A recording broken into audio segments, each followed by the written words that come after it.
Back again, Super Slot 75 movie reviews with a twist. Today we're going to discuss The Wolfen.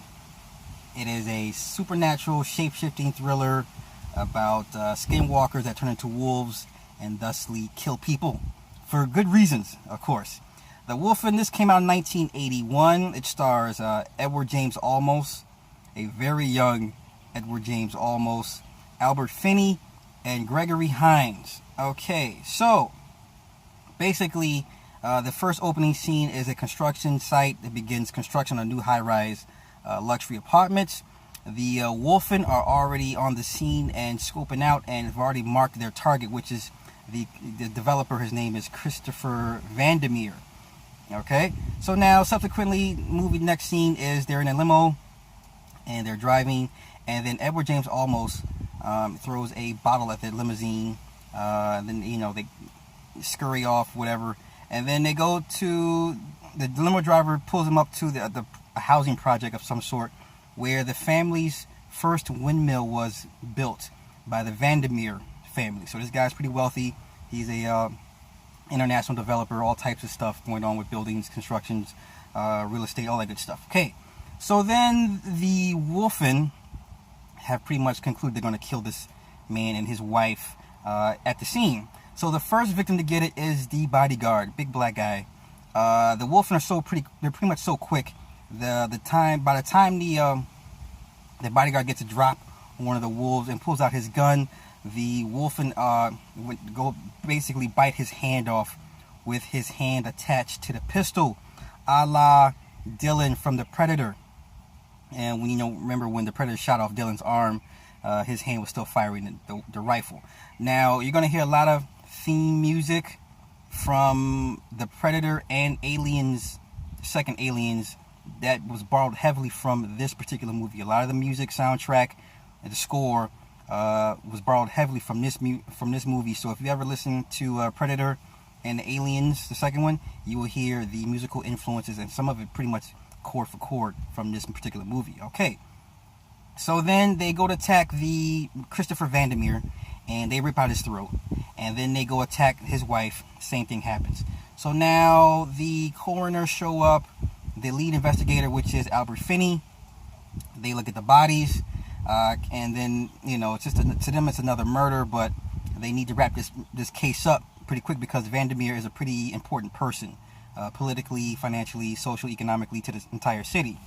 Okay, so then so the backstory is, there's a government agency that kind of surveils all of them, and they're the ones that kind of want this case to be wrapped up as quickly as possible, and they're looking to pin it on anybody they can to make it plausible, to kind of keep the people happy and to keep the friends of the Vandermeers happy, so they can get this construction site, these high-rise apartments, still going to get built, even though Vandermeer is dead. Okay, so then the next victim is a homeless man in the urban construction area where it's going to be, demolished. So the slums, the hood, it's a borough in Staten Island, basically, or Brooklyn rather. That's where this is taking place. So here's the thing now: the Vandermeers were murdered in Staten Island. The homeless person, was murdered in the Bronx. So it's a pretty big area where these people are being killed, and you'll know why. Okay, so then the next scene, the Wolfen are witnessing the demolition crews coming in to demolish the buildings, so they kind of retreat and have to find another place to basically for shelter, and they find an abandoned church. So this is the new hideout, the new stronghold for the Wolfen pack. Okay, so then forensics goes to the bodies, and they find non-human hair. They can't identify what the hair is, but they know it's non-human, it's not dog. Okay, and also in one point where they pick up the hand of the Haitian bodyguard, the Haitian bodyguard has a 5-point star with a goat in the middle of the ring, and Dewey, the Albert Finney's character Dewey, says, "What is that, voodoo?" Quick reference. If you'd have blinked, if you'd have missed it. Okay. Let's see what else. Then Finney, and there's another character named Rebecca Neff. She's an investigator for international terrorism. So they link up. They go to where the second body was found, the homeless person. They subsequently walk into the church, the actual den of the Wolfen. The Wolfen are able to mimic childhood baby cries. And so they use the baby cries to lure people in. So they actually almost lured in Neff to go upstairs. They were going to kill her, but Dewey grabbed her and rushed her out of there, and they ran out of the church. But the Wolfen had picked up their scent, so thus begins this long manhunt of the Wolfen to track down Dewey and Neff and pretty much kill them. Okay, so as the Wolfen are beginning to hunt down Neff and Dewey, they subsequently kill a bridge worker. And then, so they finally get a break in the case. One of the hairs has been identified as Canis lupus, and that's a wolf. So they meet up with a professor of biology at a university, and Dewey and the professor kind of have a tete-a-tete about what could it possibly be. He said, could it possibly be a wolf? The biologist kind of gets offended, says, hey, you know, wolves don't kill people, but people kill people. He says, wolves and Indians are like the same, and they both evolved together. So Finney and Neff go to a high-rise site to talk to an Indian extremist by the name of Eddie Holtz. This is the character played by Edward James Olmos. Okay, so Finney had busted Holtz for manslaughter a few years prior for killing an apple. An apple is a derogatory term for an Indian, a white or a conservative Indian. And why it's called an apple? Because they're red on the outside, white on the inside. So keep that in mind as well. So then, while Finney is questioning Holtz about his whereabouts or anything of that nature, Holtz tells Dewey rather, he said, yeah, I can shift with the best of them. He said, what do you mean shift? He says, yeah, I can shift for kicks. The guys, we can shift into a salmon or a deer. And then Finney replies, or a wolf. Then Holtz says, or an eagle.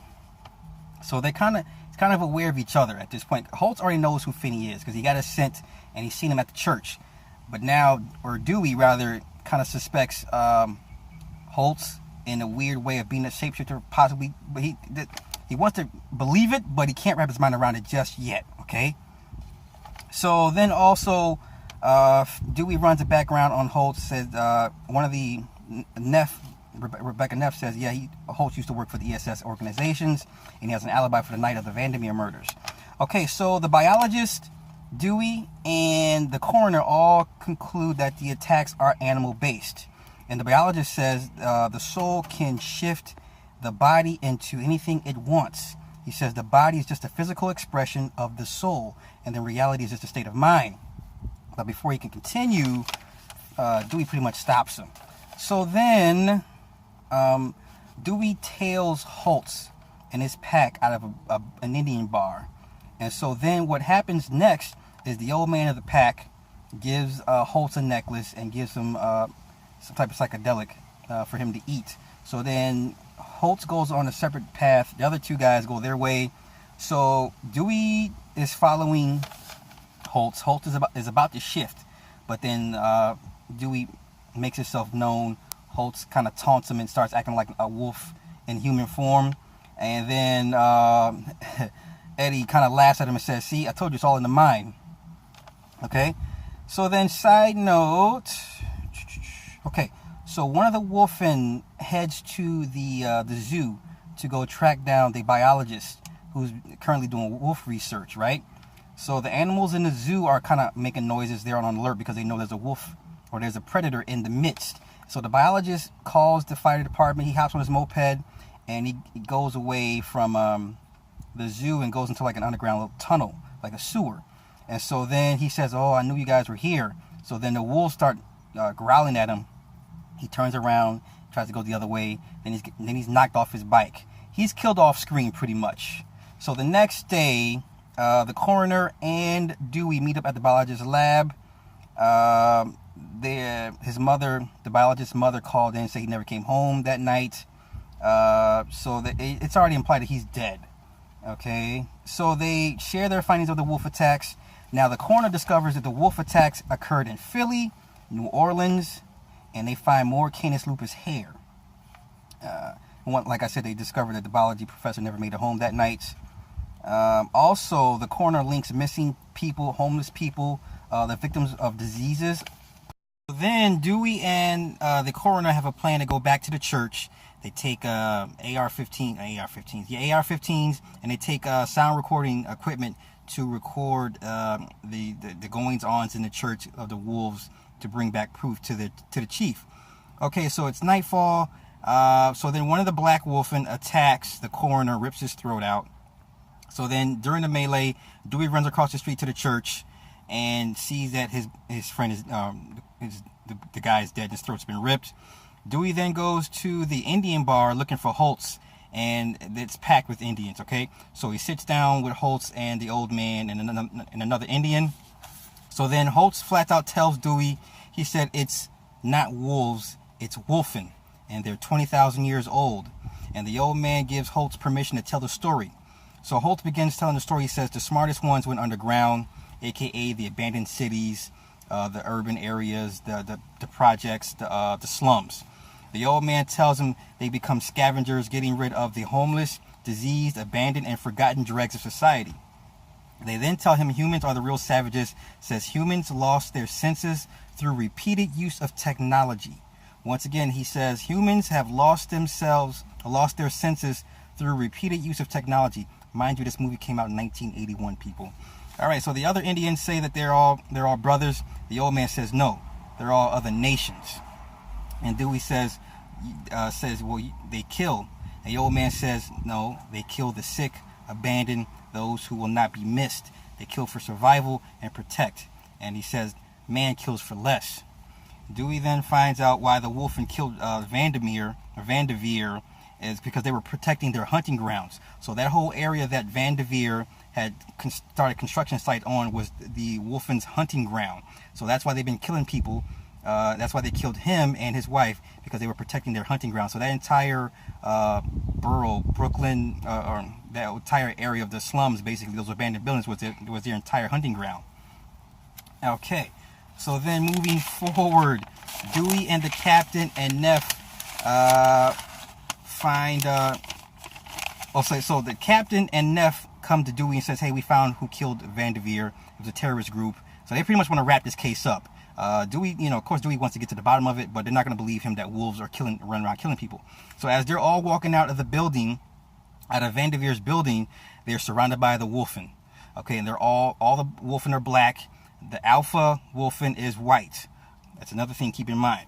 So then once the white alpha reveals himself, the captain draws his pistol and starts running towards his car. As he pulls his gun out, one of the Wolfens literally bites his hand off. The hand flies off. Hand is attached to the gun. So the captain makes his way to his vehicle, starts his car, and radio for help. But then there's a wolf in the back seat. And so as soon as the captain gets out of the car, another Wolfen comes over and bites his head off. And so then Dewey and Neff run back into the building, and they run back into Vanderveer's apartment. And so they're holed up. They radio for backup. So then Neffy says, Dewey, and then there's a Wolfen right behind him. So all at the same time, all the Wolfen jump through the windows of this man's apartment, and they're all surrounded by Wolfen. And then the white alpha shows itself again. So then Dewey has his gun pointed out. Then Dewey empties his revolver and lays his gun down. And then the Wolfen, and he shows an open palm face to the Wolfen, to the alpha, to let him know that he's no threat. So then the white alpha howls, and then Dewey starts dismantling, destroying the high-rise model set that Vanderveer had created. He breaks the set. The Wolfen howls. They leave, right? Then the cops show up, and they're like, hey, what happened here? And they said terrorist group. And and then the last scene is a montage of the Wolfen. They're all running back to their hunting grounds. One thing I did like about this movie is the point of view from the Wolfen. This is where Predator got its heat vision from. So you remember how in Predator, his point of view was heat vision? Same thing here with the Wolfen. The Wolfen saw the same way. Actually, that's Predator borrowed the look from the Wolfen movie.